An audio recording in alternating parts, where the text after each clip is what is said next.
Okay, aside from the Pythagorean theorem, we have the fact that we have what's called SOHCAHTOA. These are the main trigonometric functions. Sine is opposite over hypotenuse. Cosine is adjacent over hypotenuse. And tangent is opposite over adjacent. Those are the primary trigonometric functions, the sine, the cosine, and the tangent. Remember the SOHCAHTOA, we picture somebody with their feet soaking in a pail of warm water, and that reminds us of SOHCAHTOA. For the three remaining, what I call secondary trigonometric functions, there's the cosecant, which is the reciprocal of the sine. There's the secant, which is the reciprocal of the cosine. And there's the cotangent, which is the reciprocal of the tangent. And this really summarizes what we learned in trigonometry. As I mentioned before, when you go on to pre-calculus, you're going to do a lot more things in trigonometry, but these are the basic facts that you have to know about a section on trigonometry. Now, the question asks to find the cosecant of theta. And I know that the cosecant, it starts with C, so its pair starts with F, is the reciprocal of the sine. So what I'm going to do is I'm going to find the sine of theta. And once I have the sine of theta, I'll take its reciprocal, which means just flip it over. I don't change any signs. I just flip it over, and that'll go give me the cosecant of theta. So let's go. What is sine? Sine is opposite over hypotenuse. So let's look at our angle theta and label what is the opposite and what is the hypotenuse. So the opposite is the one that's directly across from it. So this is the opposite. And the hypotenuse is the one that's directly across from the right angle, which means this is my hypotenuse. So since the sine is opposite over hypotenuse, so psi opposite over hypotenuse, we know that the sine of theta for this particular triangle is going to be the 5 radical 3 over the 9.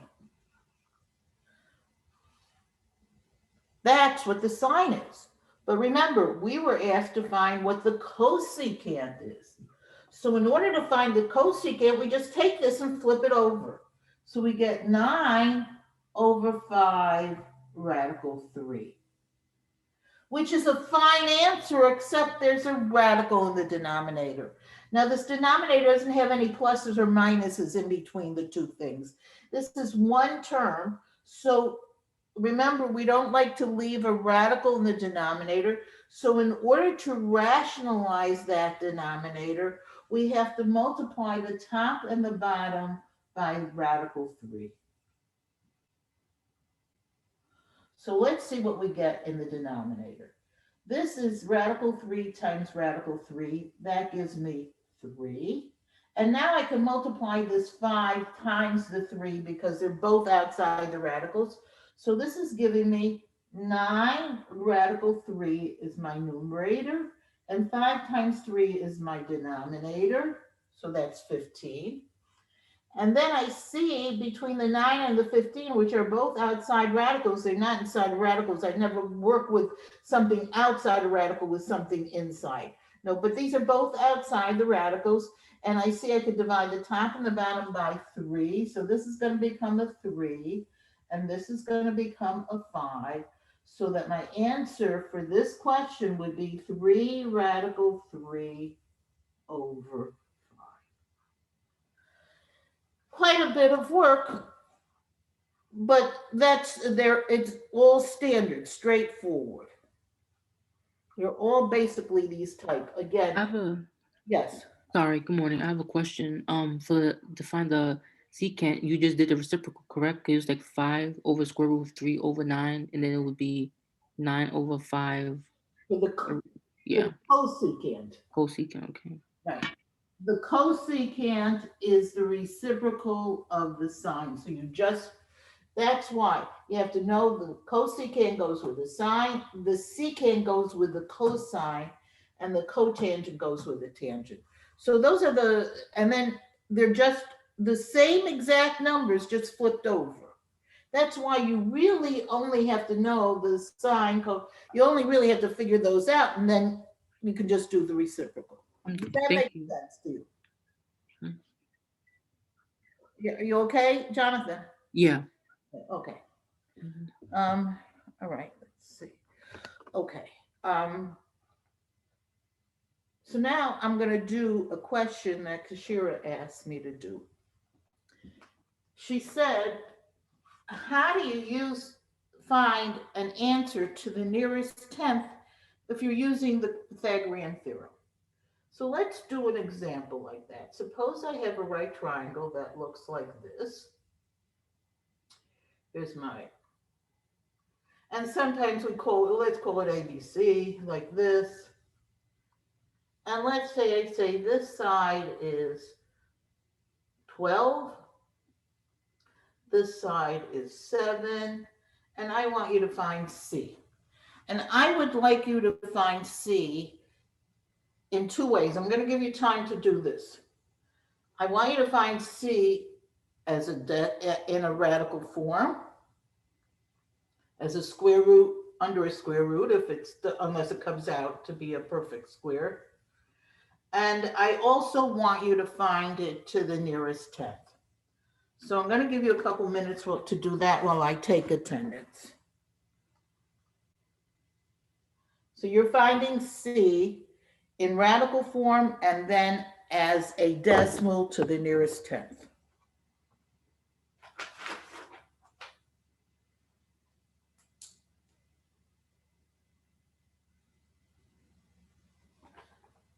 Azia, I know you're here. Nashia Allen, is she here?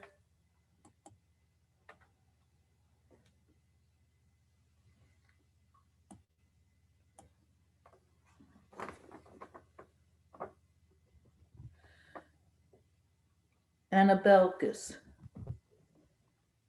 Emma. Emma, I am here. were you absent twice last week? I've been having computer problems, Oh, okay. but I rewatched the Glad classes. you're back. And please, these are the 2 important weeks. So try to be here as much as you can. Okay, cool. Not just you. That message. That message. I know you get overwhelmed with all the work that you probably have to finish up for all your other courses, but don't give up now because this is I know that probably on the final, aside from we're doing review for the final, of the 30 questions, I think 5 of them come from what we're going to be doing this week, the the last chapter that we're covering. Messiah here. Corey Brown. April, I see you're I'm here. here. Sorry, Corey's here. Corey, Wow. you're here. Good, great. I'm glad you're here. Khadija.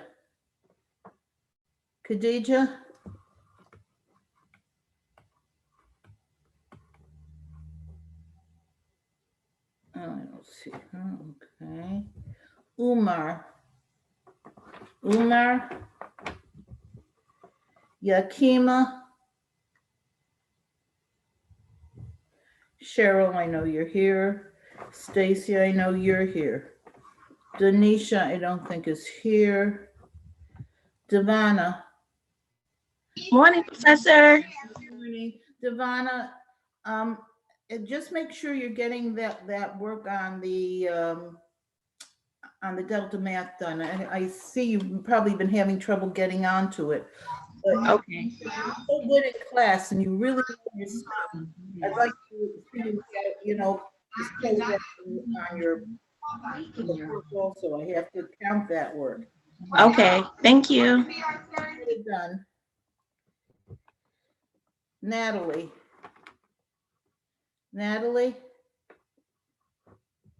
Erica, I know she's here. Jonathan, I know you're here. Awesome. Hi. Yes. Oh, Umar, you're here. Okay, I see. I'm going to change that. Luke. Luke here. Usually. Layla. Ashley.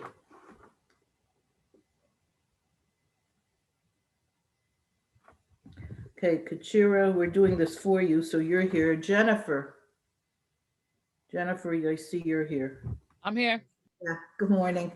Rachel.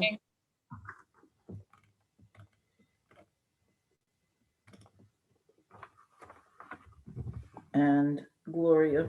Okay. Good morning, Professor. This is Khadija. Okay, good. Thanks. I'm glad you got on. Got you.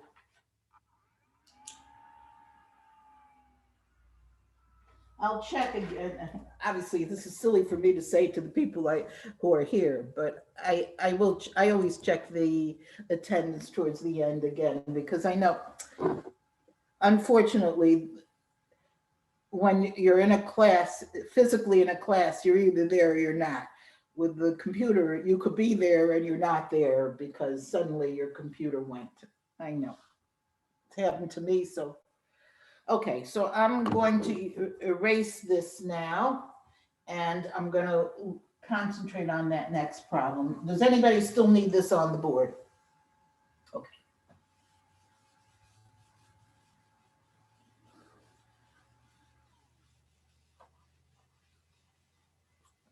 Okay, so rewriting that problem, I have this ABC. And here's my right angle, and this is 12, and this is 7. If I want to put the letters on it, remember this is going to be my small a because it's opposite the capital A. This is my small b, it's opposite capital B, and this is my small c. And we know if we want the third side of the triangle, the c, we have to do a squared plus b squared equals c squared. So we're going to have 12 squared plus 7 squared equals c squared. And I'm going to use my calculator for this. 12 squared, it happens to be 144. And 7 squared is 49, which ends up being, 193. okay.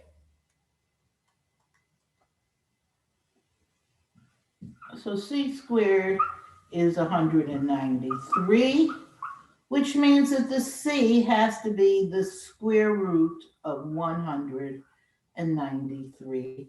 I don't think you can simplify that anymore. That's the answer in radical form. But I also said to get the answer in decimal form.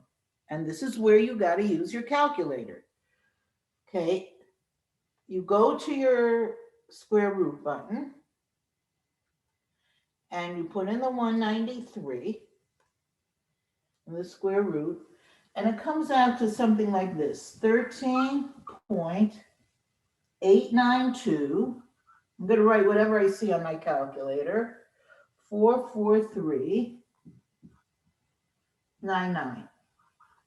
Now, this actually is not the end of the number. It keeps going on. This is what's called an irrational number, and it keeps going on. Professor, Yes. Question. Well, When I square root 193 on my calculator, I okay, still get square root 193. okay. Oh, okay. So now I see what your problem is. Your problem is that you have a calculator that is set on what we call math, math print or math mode, where it doesn't, what it does is it simplifies the radical, is it doesn't give you the decimal, but you can switch it. Do you have a mode button on your calculator? Yes. Okay, press your mode button. Okay. And Mm-hmm. what's the first thing it says? You have to press mode. Comp. 1 is comp, 2 is stat, and 3 is table. I can't hear you. I'm sorry. What does the mode say after you press it?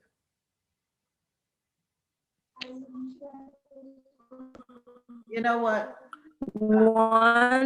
The first one is comp, 2 is stat, and 3 is table. You know what? After I press mode. What you're gonna have to do, Kashira, is send me a picture of your calculator, and I'll tell you how to do this on the, I'll email you how to do that. Okay. Because there's a way of getting it out of that thing, but I thought it's mode, but on your calculator may be something else. I have to see your calculator. All right, but in any case, if we were doing this, we wanted it to the nearest 10th, I want to stop right here. This says 13.8, but I see the next number is a 9, which means I have to increase this, so my answer would be 13.9. Anybody else who has trouble with their calculator in that way, just send me a picture of your calculator. And Kachira, we can either send it to me and if I can figure it out, I'll email it to you. Otherwise, meet me before class on Thursday and I'll figure it out for you then. Okay? Okay. I don't know if you heard, I know, I see you're having trouble with your reception, so you heard it. Okay. April, did you want to say something? Oh, no. Well, I saw it like you came on, I didn't, okay, great. Okay, so that would be how we did that problem. Okay, we are now going.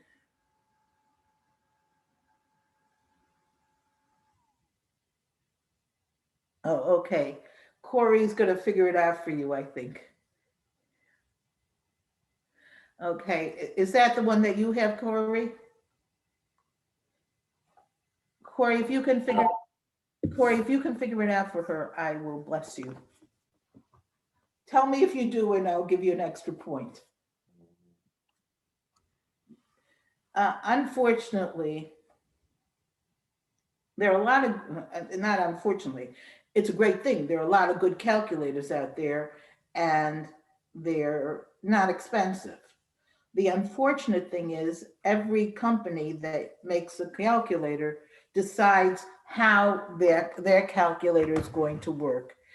And unless I could insist that every single person had the exact same calculator, and I don't think it's fair for me to do because people have calculators from before, we run into this difficulty that sometimes the calculator does what it wants to do, not what you want it to do.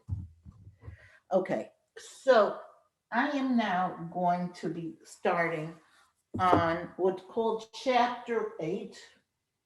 Chapter 8, the topic in Chapter 8 is, erasing this.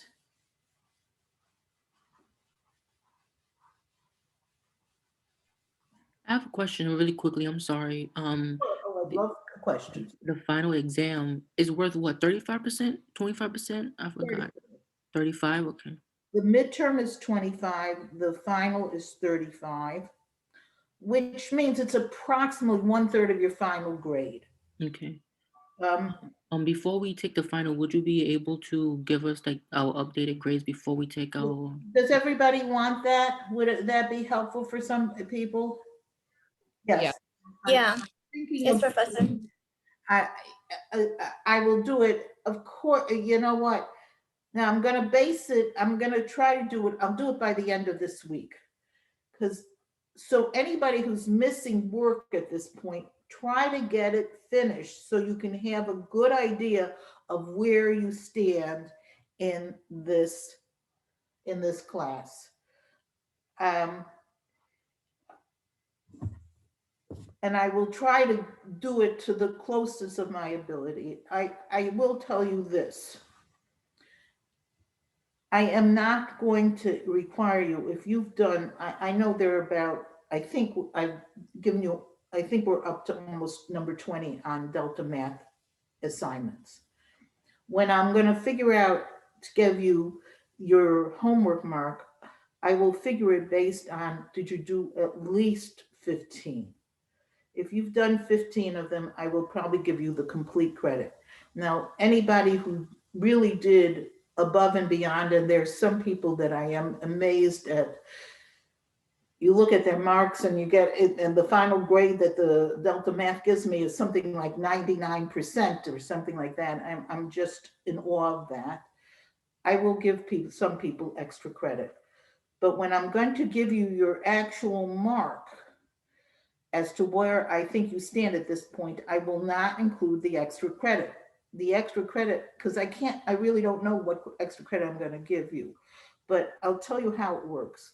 Let's say your average comes out to be 77, but you've done all the work and you've been participating in class, and I've seen that you really put yourself out, and I can tell, it's not, some people I just don't know, but a lot of people I do feel I've gotten a handle on, and I see where they're coming from, and I see how much they put into this. If your mark would be 77, which really means that you're probably getting a C plus, I'd probably give you the B minus or a B even, because I see that that's really, your test marks don't really reflect, but your work in class includes it. So all of that, I'm not going to be able to say to you when I send you this mark. Jonathan, I don't know if you understand what I'm saying, but Yeah. you know what? Again, let's say your mark is 89.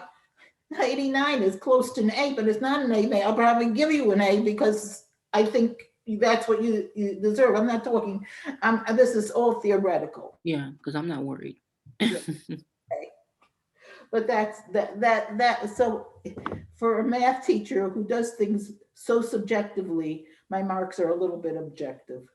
Okay, thank you. I appreciate it. That's for everybody. I really, but I have to tell you, I want to be fair to everybody, which means I want to teach everybody, not everybody, I can't treat everybody equally because I can't give everybody an A. That's, as much as I would like to, I have to be realistic. But in my realism, I'm going to go on give you up to the higher mark. If you're between 2 marks, I'll probably give you the higher mark rather than the lower mark. That is my feeling. That's how I like to work. Your mark will be very close to what you earned. It'll be your mark. It won't be somebody else's mark. It'll be what you put into it. Okay. So the chapter that we're not covering is chapter 8, and it's called Exponential Functions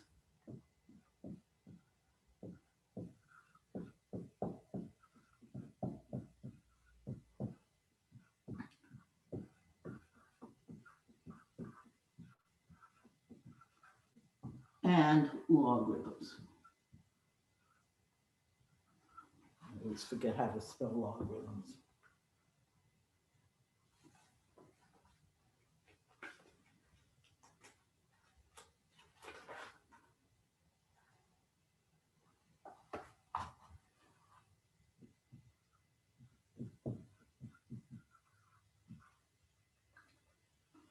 Okay. And if you look at the word exponential, what hits you is it must have something to do with exponents. And what logarithms are, unless you've taken a course in it before, you're never going to know what it is because it's a word that doesn't come up very often in the real world. I mean, when it happens to be a specifically mathematical concept, and it really has something to do with exponents, because obviously if they're in the same chapter, there must be some connection between them. So today I'm going to really concentrate on this exponential function business, exponents. And I'm going to first do a review of all the rules that we know work for exponents, and also a review of all the things, the different types of exponents we could have. If you're doing a chapter that's on exponential equations or exponential functions, the first thing you have to know is how to work with the exponents. So let's see if we can remember some of the basic rules. First of all, let's talk about terminology. If I gave you something like a to the 5th power, the a here, the number that has the exponent is called the base. And this is obviously called the power or the exponent. And we know that a to the 5th obviously means that you're taking whatever the number a is and multiplying it by itself 5 times. That is the basic rule about exponents. Exponents are a quick way of writing, instead of writing a times a times a times a times a 5 times, we just write a with a subscript of 5, and that means the a is being multiplied 5 times. And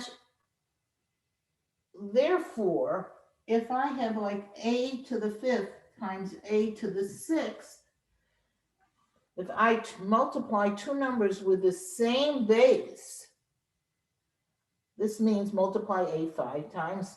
This tells me multiply a 6 times. If I'm multiplying them all together, I'm multiplying them a total of 11 times. So the first rule that we learn about working with exponents is that when you're multiplying numbers with the same base, what you do is you add their exponents and you get a to the 11th. Notice the base stays the same. All you do is you work with the exponents, which means if I have 7 squared times 7 to the 5th, my answer becomes 7 to the 7th power. They have the same base. I keep the same base. I just add the exponents.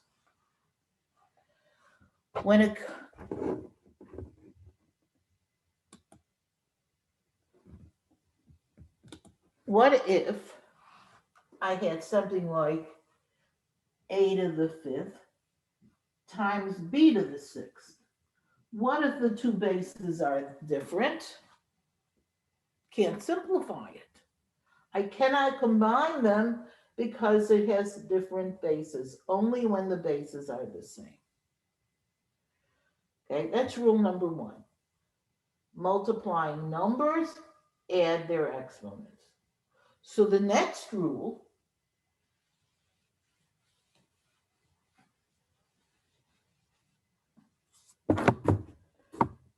looks like this. Suppose I had a to the 10th over a to the 4th. Well, let's think about this. This means I'm multiplying a 10 times, and I'm dividing it by a multiplying 4 times. So obviously, 4 of the a's from the top are going to be canceled out by 4 of these A's on the bottom. And what I'm going to be left with is just 6 A's on the top. In other words, the rule is when your bases are the same, when you're dividing, you subtract the exponents, and therefore you get a to the 6th.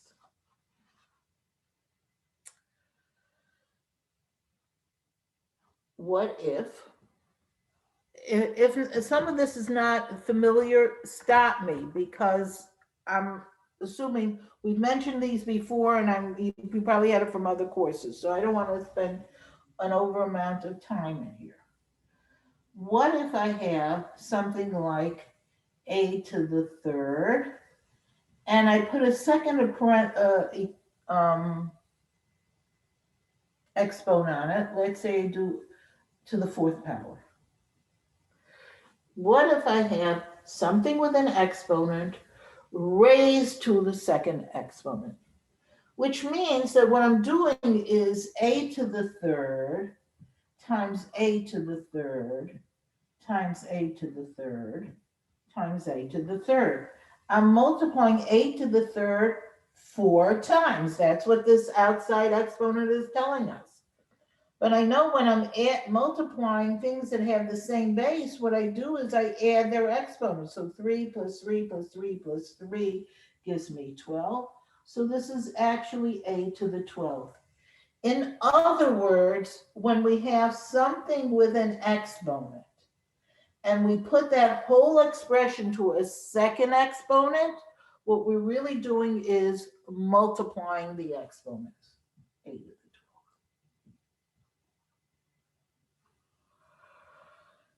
12th. And one more basic rule.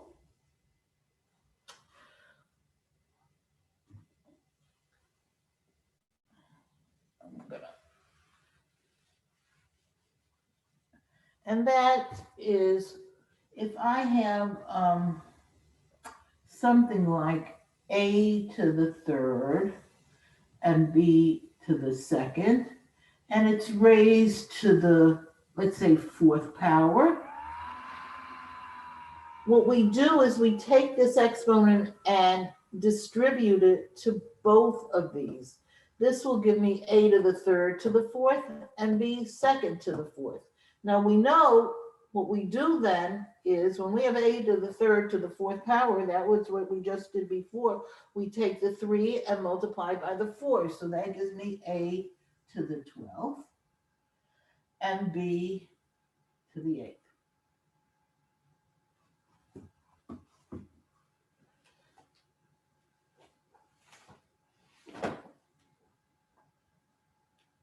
So let's say I gave you something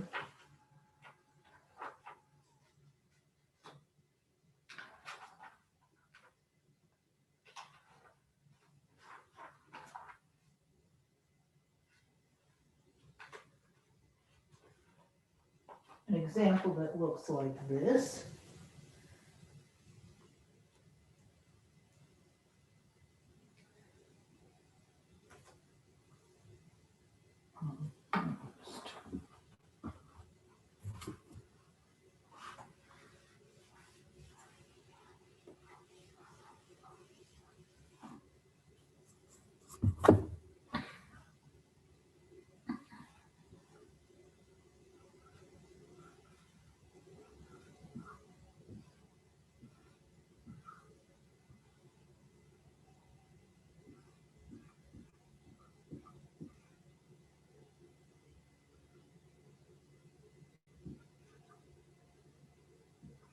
Suppose I gave you a complicated example like this, and I said simplify it. I want to get it as simple as I possibly can. So I'm going to show you how to go about doing this by using these rules that I just gave you. First of all, what you want to do is whenever you have something with exponents and their parentheses, just like before, you like to get rid of the parentheses first. So if I want to get rid of the parentheses on the top, I know I have to distribute this exponent of 2 outside, which will give me x to the 6th and y to the 10th. On the bottom, I have an x to the 4th squared, and I have a y 7th. So I want to get rid of this parentheses. So again, I have a 4 and a 2. I have to multiply those two exponents. This gives me x to the 8th and y to the 7th. So we've gotten rid of all the parentheses. Now we're just dealing with x's and y's on top and x's and y's on the bottom. Now, here's what I'm going to tell you. Let's look at the x's.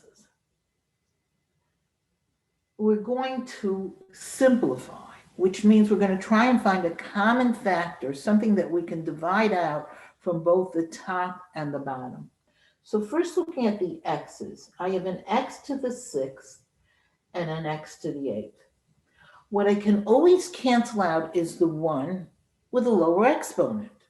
The x to the 6th can be canceled out, and we can divide the x to the 8th by the x to the 6th by subtracting the exponent. 8 minus 6 is 2, and this will give me an x squared on the bottom.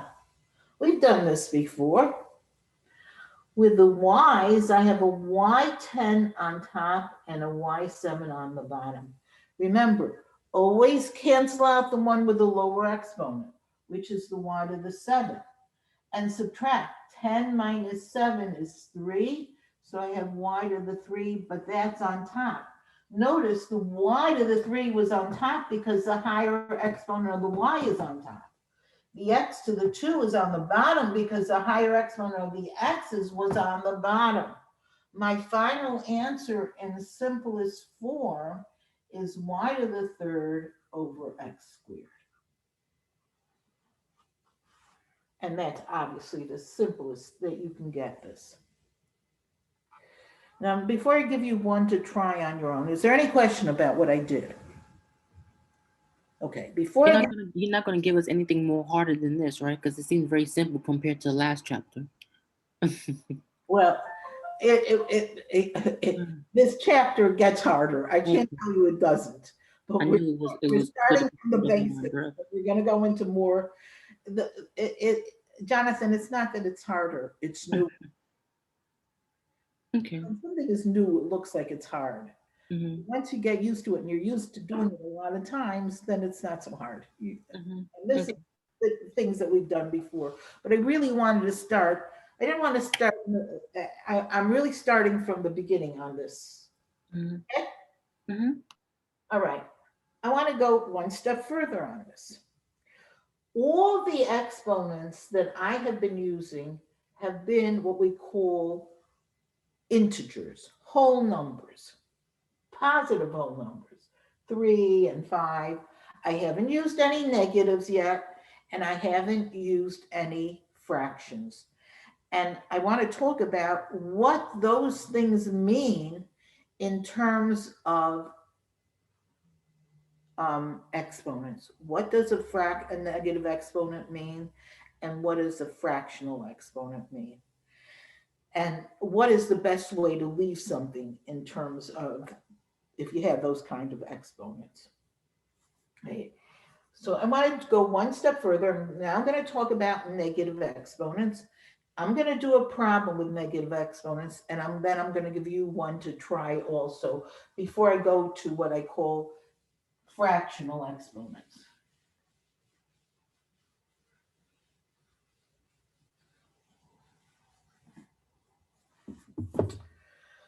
Okay, let's take this problem. We have a to the 6th on top and a to the 8th on the bottom. Now, I just went through this. I said we could reduce this.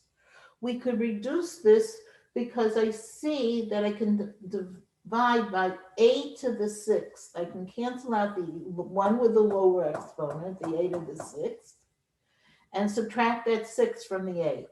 Now remember, the lower exponent is on the bottom, the higher exponent is on the bottom. So when I cancel this out, a to the 6th divided by a to the 6th gives me 1. There's nothing else left. Remember, when nothing else is left, when you're reducing, you're left with 1.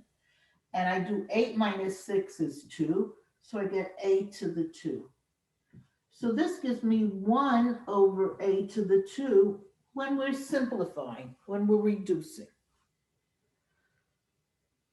We could have done this a different way. What if I had said, okay, hey, Professor Weinberger, didn't you just say that when you're dividing, when you have a fraction, that's what you want to do is divide, you subtract the exponents.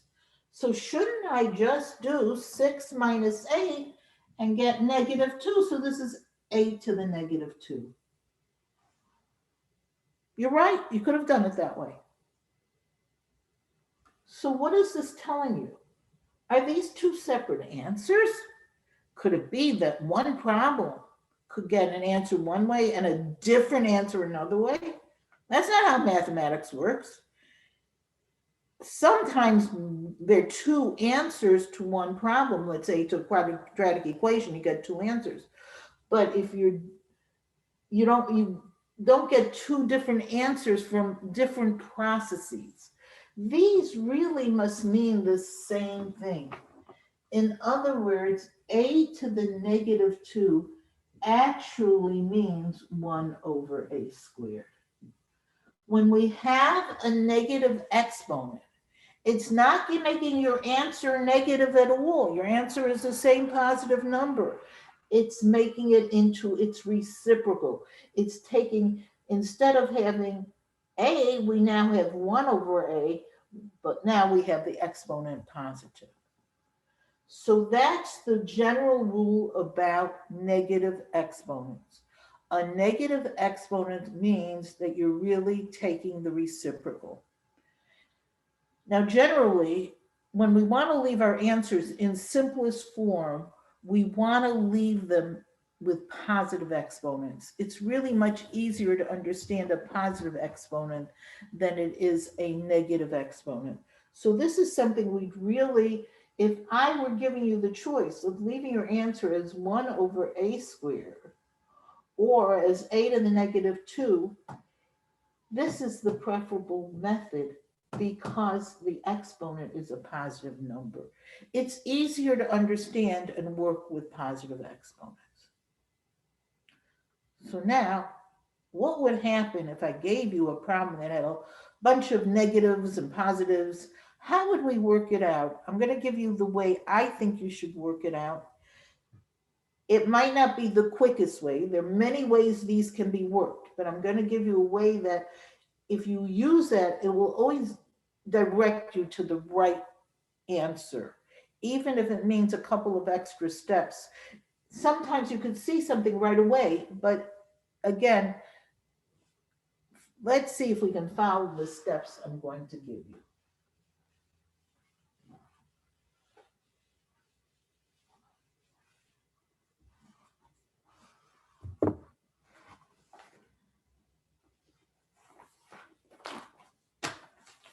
So what if I gave you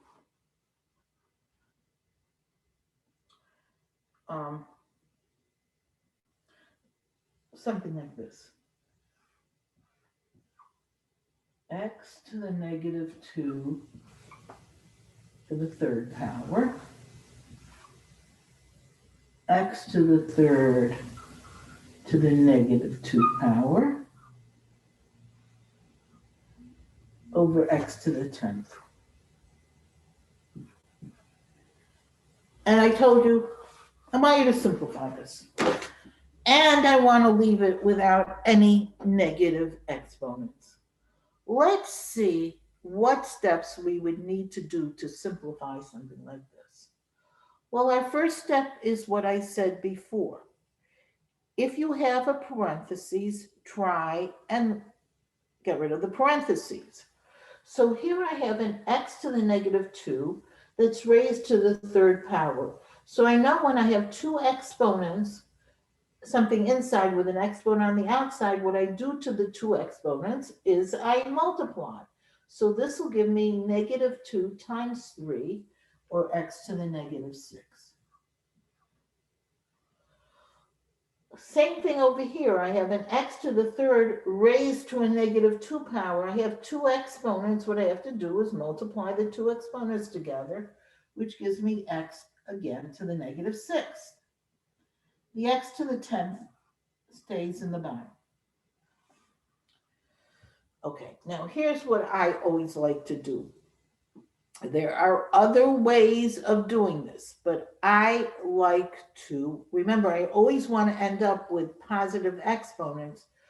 So once I have a single exponent on every letter, I then start looking at each individual letter and see if I can somewhat simplify it by dealing with the negative exponents.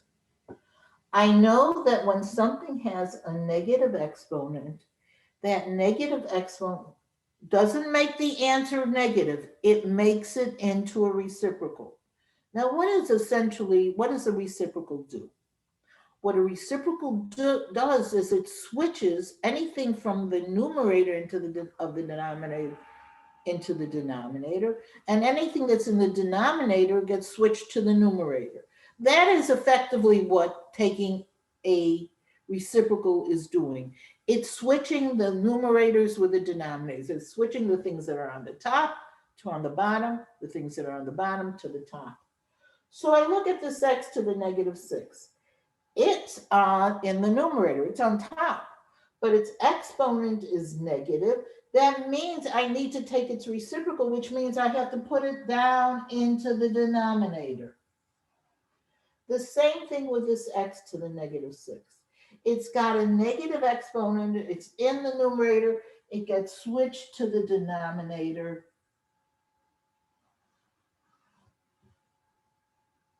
We're taking its reciprocal.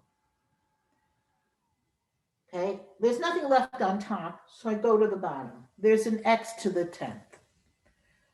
Do I have to take the reciprocal on the x to the 10th? Absolutely not. It already has a positive exponent. I only take a reciprocal one, the exponent is negative. So the x to the 10th remains on the bottom as well. Notice, first of all, since everything is missing from the top, I better put a 1 there. Don't ignore that numerator. If everything is moved or reduced, you're left with a 1 in the numerator. Good morning, Miss Burrow. It's Messiah. I came in like 20 minutes ago. I don't know if you did attendance already. Okay, I'm gonna mark you here. Thank you. I have a question really quick. I'm sorry. Because you said it was the reciprocal. I thought the x to the 10th would be on the numerator. Does the x to the 10th have a negative exponent? Oh, no. So if it doesn't have a negative exponent, it means I don't have to take its reciprocal. Oh, okay, yeah. Only the negative exponent is the thing that's telling me take the reciprocal. So only where I have a negative exponent does it get moved. If it's on top, it gets moved to the bottom. If it's on the bottom, it gets moved to the top. But if its exponent is positive, it just stays where it is. Okay. Now, I still have to simplify. These are all x's, so now they're all being multiplied. But notice what I've done. I don't have any negative exponents anymore.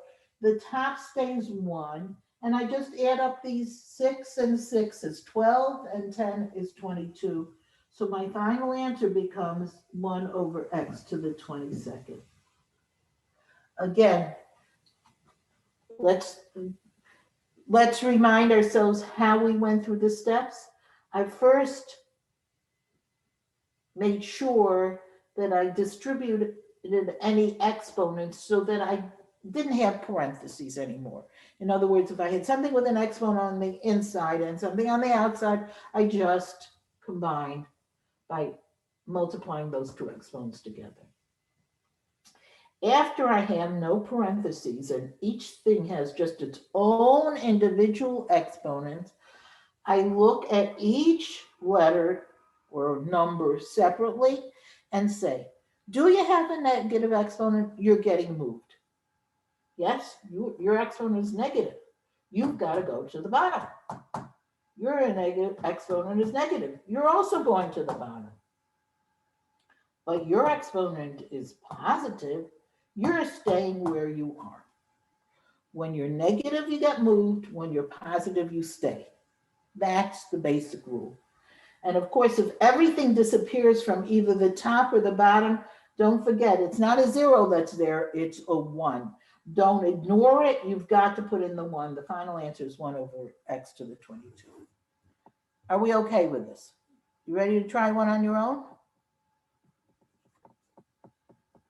Okay.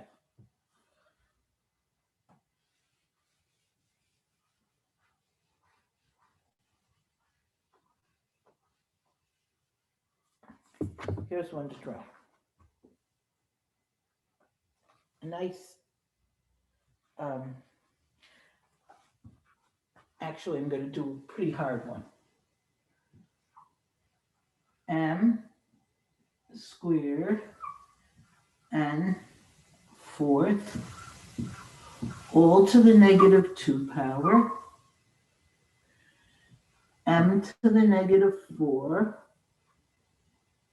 n squared all to the 0 power. By the way, I didn't mention a 0 exponent, but who remembers what the 0 exponent tells you? What is anything to the 0 exponent? Anybody? It means nothing, right? No. Actually, any number to the 0 power is 1. I thought we once discussed it.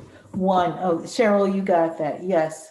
Anytime you see anything to the 0 power, it's not 0, it's 1. So a 0 exponent means 1. Okay, and finally we have on the bottom n m to the negative 2, n to the negative 5, and it's all to the 2 exponent. See if you can simplify this as much as you can. Also, if you came in late, I'm going to check who came in late on the attendance.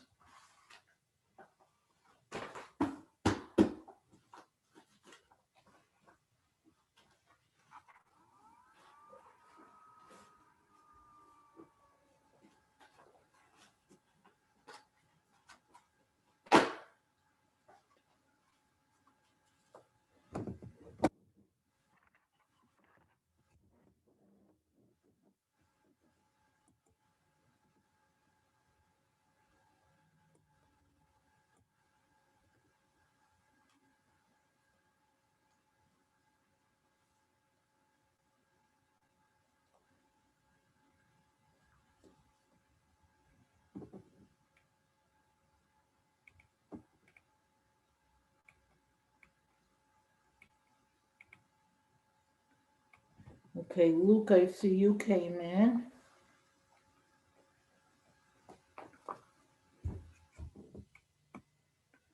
And Messiah, you came in. Yeah, you.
Okay, Leila, I've got you. Thank you.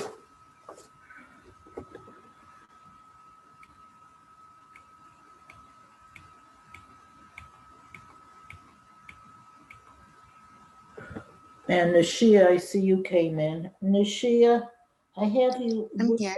Yeah, were you absent twice last week? No, just once. Okay, do you remember which day it was? I believe it was on Thursday. Okay. Sorry about that. Okay.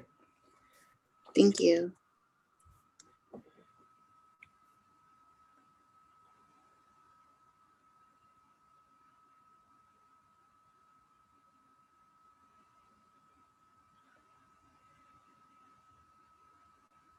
Okay, I think I've got it right.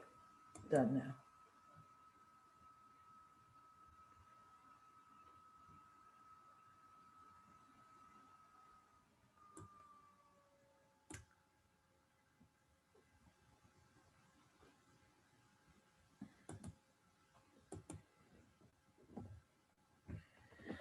All right, let's see if we can work on this together. I know I handed you one that was probably way above what you thought you were going to get, but you're going to see if you follow the rules that I gave you, it really is going to work.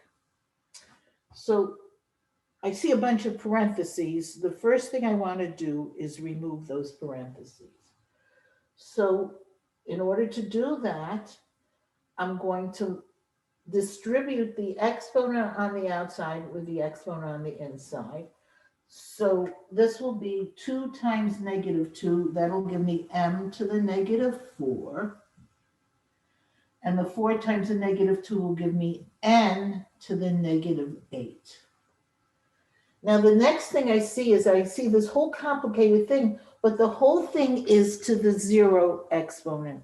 And remember what I just said, anything to the 0 exponent is equal to 1. So this whole thing is just equal to 1. I don't have to distribute it and do -4 times 0 is 0. So that's 1, and it's 2 times 0 is 0, and that's 1, and it's 1 times 1. The whole thing is to the 0 exponent. That means that whole thing is just equal to 1. Or you could just ignore it. Okay, what about the bottom? So again, I'm going to distribute those exponents. So this has a -2 to the 2 is m to the -4. And this is -5 times 2 is n to the -10. Okay, so already it looks better, but I still have negative exponents. And I know that I don't want any negative exponents. So that's going to be the next thing I'm going to take into consideration. I'm going to look at each individual letter or number and see if it should be moved. Remember the rule. The negative exponent means the reciprocal, so if it has a negative exponent, it's going to be moved. And if it has a positive exponent, it's going to stay. So m to the -4 has a negative exponent. It has to go to the denominator. It's on top, it has to go to the denominator. So we get an m to the +4 from that one. Then we have this n to the -8. Again, it has a negative exponent. I've got to move it. So it's going to become an n to the 8 on the bottom. Now the 1 is not going to affect it. Times 1 just means, unless it's only a 1, but we don't have to worry about the 1. Let's keep going. We're now finished on top. We're now going to the bottom, to the denominator. M to the -4 in the denominator, it's got a negative exponent, goes on top, m to the 4th. And the n to the -10 goes on top because its exponent is negative. So this becomes n to the 10th. And the only thing we're left to do is first look, is there anything we should multiply across? But these are different bases, so I can't do anything. I can't multiply anything, but can do some canceling out. First, I look at the m's. There's an M4 on top and an M4 on the bottom. They totally cancel out. Remember, you always cancel out the one with the lower exponent, but they both have the same exponent, they get totally canceled out. And on the N10 and the N8, the lower exponent is the one with the 8. Remember, everything is canceled out here. That means there's really 1 left in that denominator. And 10 minus 8 is 2, so this gives me n to the 2. So my final answer comes out to be n to the 2 over 1. Now, when the denominator is 1, you really don't have to put it in, so your final answer is n squared. Look at this whole complicated thing reduced to just plain n squared. Any question about that?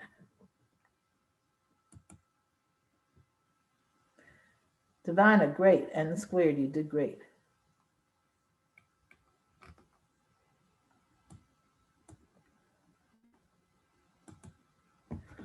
Okay. Does anybody have any questions about this? Okay, so then I'm going to go to the next type of exponent, and that's what's called a fractional exponent. Okay, so I'm going to, can I erase this? Anybody still copying?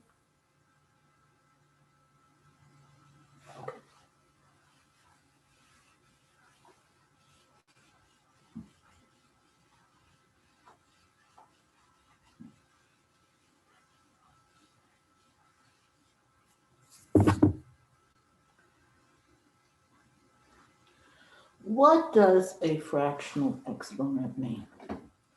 What does it mean when I say, for example, you may see something like this, 25 with an exponent of 1/2.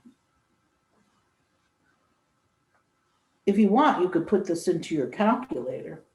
If you put it into your calculator, you see you're going to get the answer 5. Because what the 1/2 exponent means, it's the same thing as taking a radical. It's square root of 25.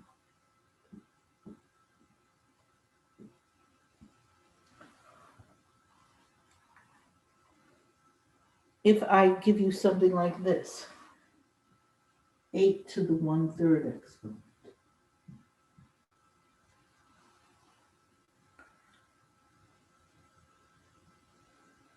That also means a radical. But instead of being a square root, it is a cube root.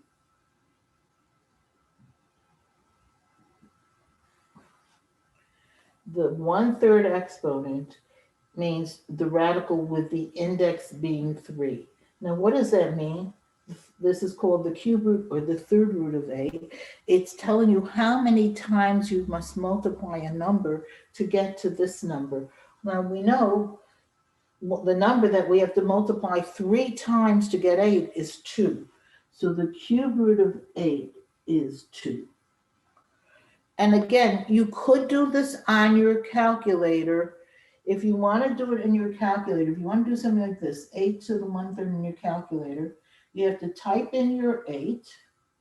Then you have to press what's called this radical button. It usually looks like a little arrow pointing up. Do you see that arrow? That arrow, you probably, some of you have used it, is a symbol for exponent.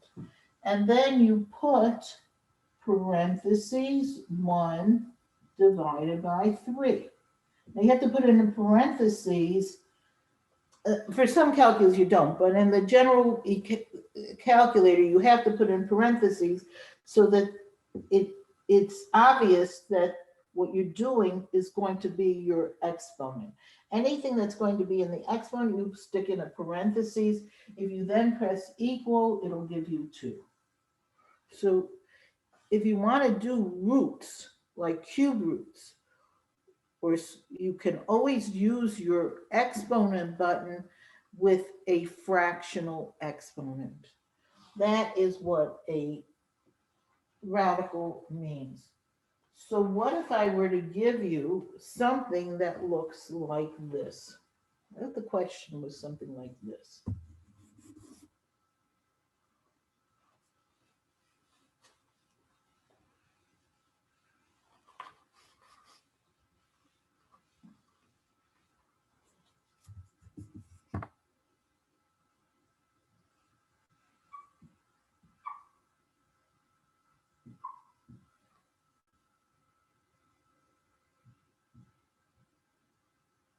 Suppose I gave you something that says, I have 64 to the fourth power raised to the 1/12th power.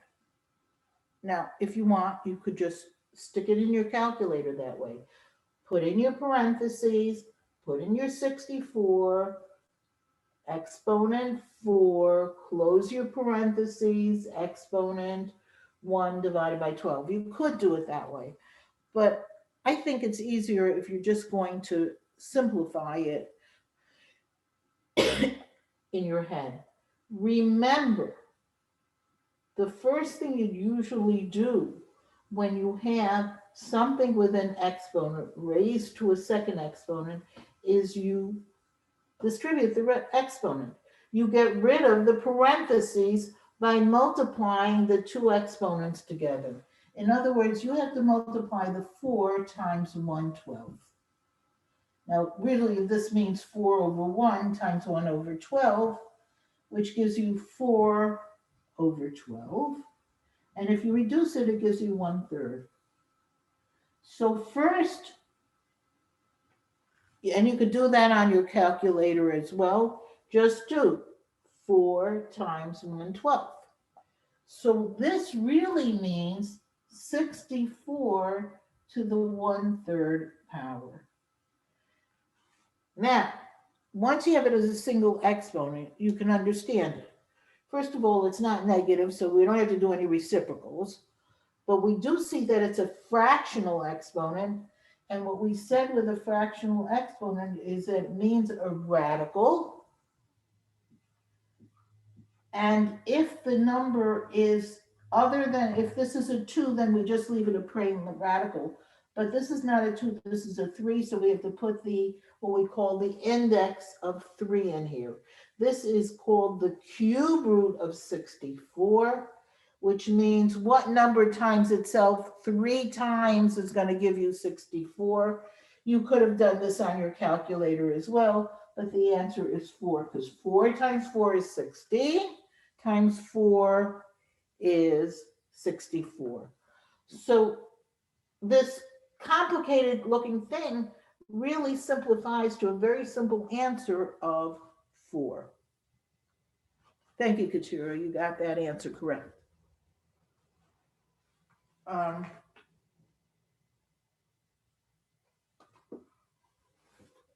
going to give you one to try, and then I think I'm going to switch to review mode.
What if I gave you this problem? Let me just start you off. There is an exponent on the whole fraction. Again, you have to distribute that exponent. It has to be put to both the top and the bottom. Whenever you have an exponent outside of parentheses, it means take that exponent on the outside and distribute it to everything that's on the inside. Okay, I'm going to give you a minute to think about this, and then we'll do it together.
Okay, let's do this together. And then after that, we're going to switch to review mode for the final. Remember, I said that's what I'm going to be doing. Each day, I'm going to review basically one of the chapters that we've covered this term.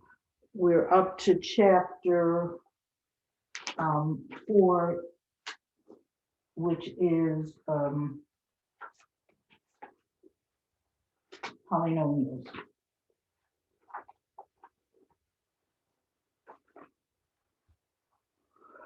Okay, so if we're doing this example, the first thing we want to do is distribute the exponent, which means it's going to be 81 to the negative 1/2 over 16 to the negative 1/2. This negative 1/2 exponent on the outside means it's being applied to both the top and the bottom. And now we're going to follow our rules that I've given you. Here's my fraction line. This 81 has a negative exponent. Remember, the first thing I want to do is take care of those negative exponents by taking the reciprocal. It's on top, it's got a negative exponent, it goes on the bottom. It becomes 81 to the 1/2 on the bottom. In the denominator, I have a 16 to the negative 1/2. Again, it has a negative exponent. Remember, when the exponent is negative, it gets moved. When the exponent is positive, it stays. So this has to get moved from the denominator to the numerator, and it becomes a 16 to the 1/2 on the top. So the first thing I've done is, instead of having a whole fraction to an exponent, I only have individual numbers to an exponent. And the exponents I have are all positive. That's what I want to start out with. Okay, now I'm going to simplify. Remember what we said 16 to the 1/2 means. 16 to the 1/2 is the same thing as the square root of 16. And 81 to the 1/2 is the same thing as the square root of 81. Remember that the denominator is what we call the index. And if the denominator is 2, it means the index is 2, but we don't usually put in the 2. We just write it without a. If I would ask you, what is the index of the square root of 16, you would tell me 2, even though you don't see the 2. The 2 is invisible. Other numbers, we actually show that. All right, so we can go further. What is the square root of 16? It's 4. What is the square root of 81? 9. So my final answer becomes 4 over 9. Okay. All right, this is where we're going to, even though this really wasn't exponential functions, it was just a review of working with exponents. I think at this point, we know how to work with exponents. The first thing we're going to start with on Thursday is, how do we do something that's called an exponential function? What does that mean? We're going to see that an exponential function has in its exponent a variable. Rather, we've been not doing variables in the exponent, we've been doing, so that's what we're going to be looking at next. But that's going to be for Thursday. We're now going to go as a quick review of chapter 4, the chapter on polynomials, which was adding, subtracting, multiplying, and dividing polynomials, and also factoring polynomials. So I'm going to give you a couple of problems to try, and then we're going to go over them.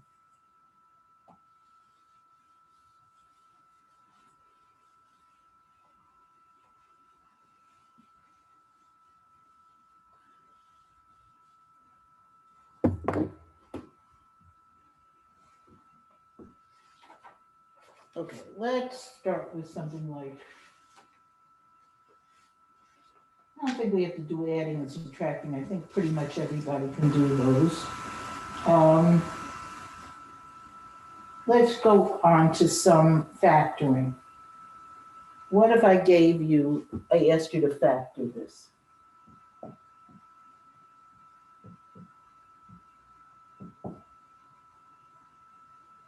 64x squared minus 25. Let's see if we can get even better. By the way, I see that I've been sent a practice final for you to work on.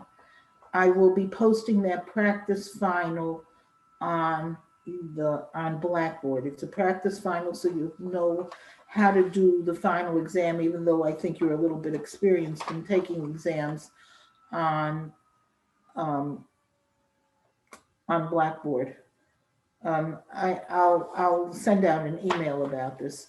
What I think I'm going to do is, I'm not going to give it to you as you don't have to do it for a mark, but if you are missing other marks or one of your other marks is not good and you do well on this practice test, I will switch. Let's say you got a 60 on a quiz in Delta Math, and then you do this practice final and you get a 90.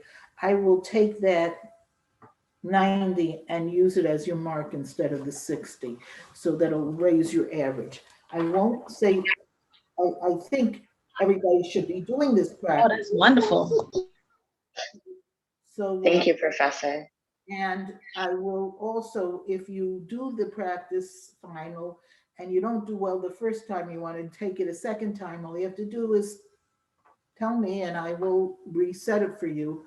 And again, the highest mark, in the end, I'm going to tell you how many tests and quizzes there were, and I will take, let's say there are a total of 6 during the whole term. I'm just giving them, there might be, I think I want to give one other quiz, but I'm at this point, I've given you 4 Delta Math quizzes and 1 test on Blackboard. That's not the midterm and not the final. I think I want to give you 1 more test on Blackboard on trigonometry and the conic sections. I think that's what I would like to do. So that'll be a total of 6. I will take the, if I do get all 6, I'll take the 5 best marks. And if you do, and one of the marks could be, though this is not going to be specifically for a mark, the practice final, but if you do okay, if you do good on it, then I'm going to use it as one of your marks instead of a lower mark. Okay,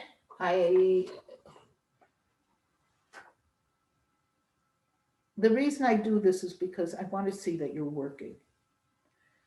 I'm not sitting there with you while you take tests or when you do, but if you've put in all this work that I've given you and you've done all that work, then I think you're coming out of something from this course. And I think that's what I wanted to see, that you come out of this course knowing how to go on. You're going to have the next math course. I want you to go into that math course. I don't want, when sometimes I've taught a pre-calculus and I say, people come in and they don't know that the first thing about the things that should have been taught in math 136. And I don't want the next professor to say, hey, Professor Weinberger doesn't know what she's doing because she didn't teach you anything. I'd like you to come out, even if it means that you know where to go to get the answer. That's very important. Okay. How do you factor this? Anybody? Anybody give me an answer? I see there are a bunch of chats. Oh, okay. Cheryl, perfect. Cheryl gave us this answer. She sees that this is the difference of squares. First of all, of course, you always look if there is a common factor. There is no common factor. There's nothing that goes into both the first term and the second term, but it is the difference of squares. This is a perfect square. This is a perfect square. There's a minus. So this becomes 8x and 8x as a first, 5 and 5 as a second, because that's what 25 is. And one gets a plus and one gets a minus. It doesn't matter which goes first and which goes second. So therefore, we have if you remember, these are what are called conjugate binomials. They're identical binomials except one has a plus and one has a minus. Okay, let's try another factoring example. Let's see if you can factor this one. This one you have to use grouping with. It's t to the third plus 7t squared minus 8t minus 56. See if you could factor that by grouping.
Sorry, Professor.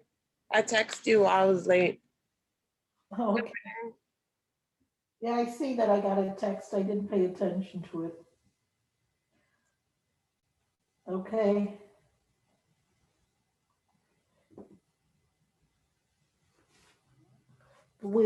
I think we've been doing okay. What we did today was we reviewed how to do work with with exponents, because I'm starting the chapter on exponents and logarithms. So I figured a good review of all the exponent rules and how to work with exponents was in order. So that's what we did today. Okay, appreciate it. And now we're reviewing for the final, which is, I'm not sure, it's the week, I'm not exactly sure. I'm having a little bit of a problem with the scheduling. So I know it's the week of, yeah, it's not this week, it's not next week, it's the following week, the week of the 17th of May. I'll let you know exactly what day it is when I'm sure. Alrighty. Okay, so let's look at this and see if we remember how to factor by grouping. Remember, when we have 4 terms, we just break it up into 2 and 2. That's why it's called grouping. In the first group of t cubed plus 7t squared, I have a common factor of t to the second. So that becomes t squared. And inside is t plus 7. In the second group, I have a negative 18 minus 56. 8 goes into both of them, and since it starts with a negative, I'm going to take out a negative 8. So negative 8 into negative 18 gives me t. And negative 56 divided by negative 8 is positive 7, because a negative times a negative is positive. So we see this common binomial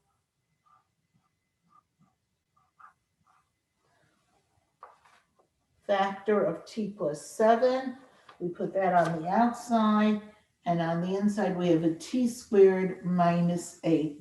Notice I can't go any further with this t squared minus 8. If this would have been, let's say, a 9, then I could have factored that further. But t squared minus 8, even though it's 2 terms, it's not the difference of squares. The 8 is not a perfect square.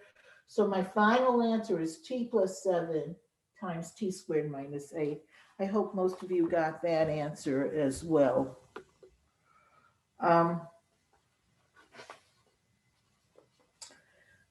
Let's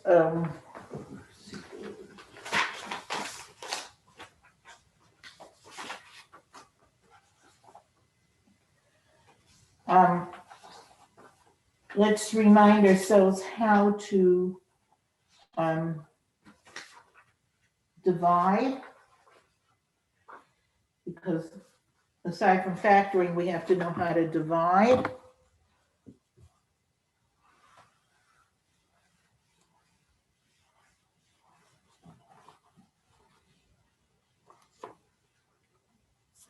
First of all, if I gave you 8y to the 5th plus 10y cubed minus 6y divided by or over 4y to the 3rd.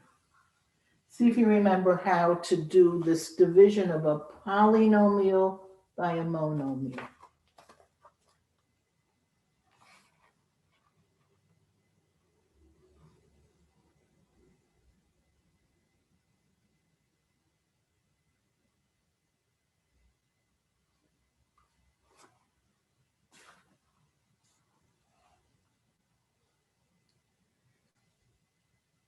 Okay, so I am going to be posting that practice final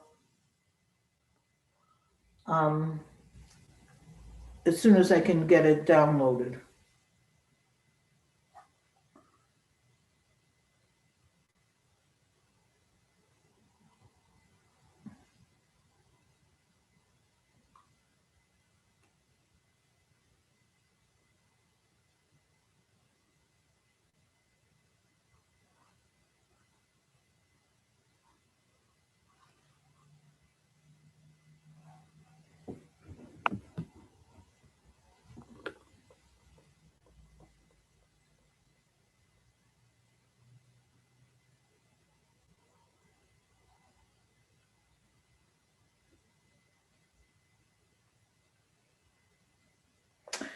Okay, let's see if we remember how to do this.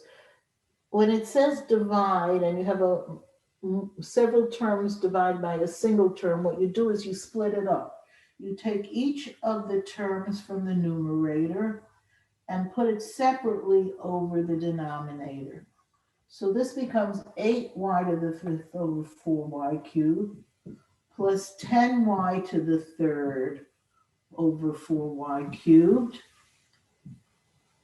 minus 6y over 4y to the 3rd.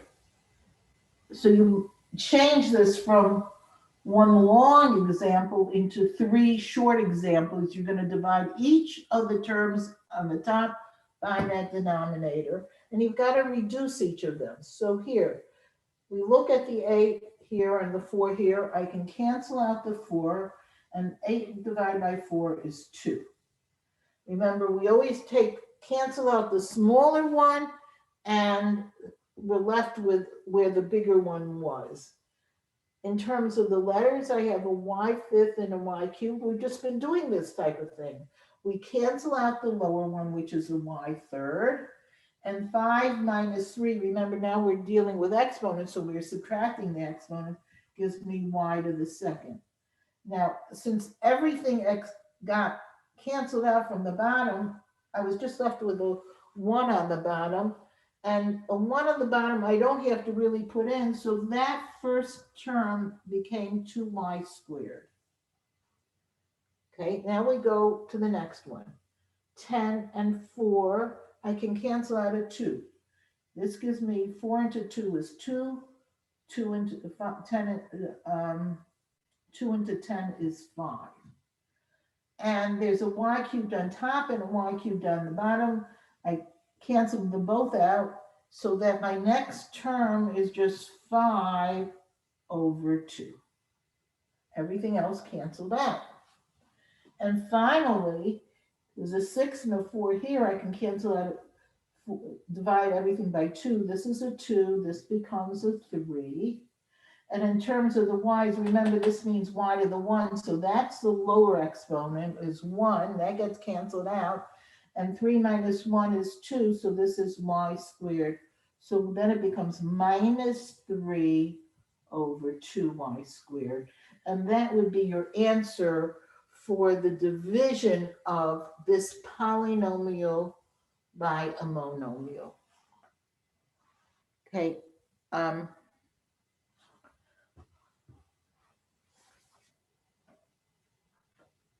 think that we're going to stop right here. Again, look out for this practice final. Also, I'm going to, I'll send you out an email, but I think I am going to be posting a test on Blackboard on conic sections and trigonometry. I will definitely send you a reminder about these things. Again, the practice final is just practice for you, but if you do well, then I will count it as a mark instead of one of your lower marks. Or if you're missing a test, it could be counted as this. But it's very important for you to do that practice final because it really gives you an idea of what to expect when you get your final. Now, the practice final actually has 40 questions, but your final will be just 30. I mean, there's more on the practice final than the actual final because there's always a mix. So they want to give you practice on all the different types of examples. Does anybody have anything that they want to ask me? If not, When do you think you will let us know about the grades? yes, I'm going to wait until the end of this week. I'm going to do it over the weekend. We'll have a good week to look at it, but I'll get it to you by the latest next Monday. How's Okay. Thank you. Okay, thanks a lot. Professor, when is that the practice? What? The practice final? Yes, what about it? When? I will post it as soon as they just sent it to me. So Okay. I'm able to download it. I hope to get it done today. If not, it'll be done by tomorrow. But I'm going to give you until the 17th or 18th to do it. In other words, I'm going to give you a long span of time to do it. So if you don't do it yet, as long as you do it before the final, that's all that counts. I mean, I try to do it a little earlier than just the day before the final, just because, so you can see what you need to bone up on. Again, the earlier you do it, the earlier you can come up and tell me what your problems are. Ashley, hi. Okay, I kept calling you. Okay, I'm going to mark you present, Ashley. Again, try if you missed the session. These last sections are very important. So if you miss a session, please look at the YouTubes that I record of the classes, because it has the review and it has the new material that you still need to know. As I said, at least 5 questions on the final usually come from this last chapter. So it's really important. Melissa, should I make you the Yeah. okay, and you're going to now let me see, let me disappear. Yeah, I'm standing by. Okay, so Melissa is now becoming the host, and I hope to see you on Thursday. Melissa, you're just jumping around, so I'm not finding you. Oh, no. Oh, here you are. Make host. Yes. Okay. Okay, everybody have a good day. Oh, Melissa, you can turn off the recording.